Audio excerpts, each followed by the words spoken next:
parang nabudol ata kayo sa kay Rose. Because, well, inulan kayo ng batikos and she doesn't seem to be what she said she was.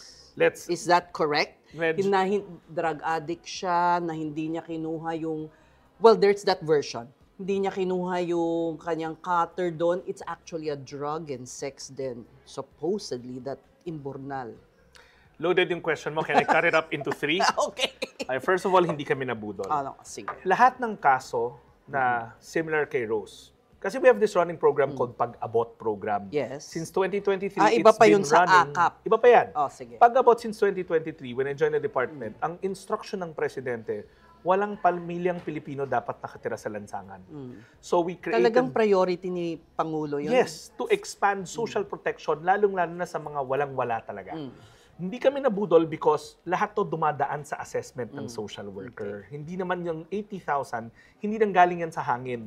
Says since 2023, you can fact-check me on this, nakapublish yung mga memo circular namin kung ano yung range ng tulong na pwede ibigay.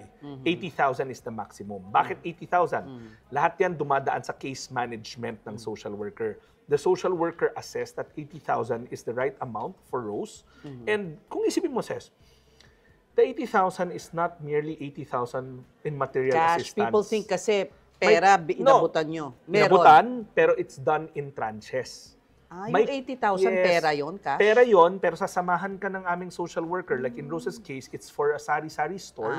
Sinamahan siya bumili. Okay. And then it's given in tranches. Hindi one time, big time yun. Akala ko 80,000 in goods. No. Pera talaga. Pero sasamahan ka namin na make sure na doon mapunta. And lahat ng pang-abot ganon? Lahat ng pang-abot ganon. And says,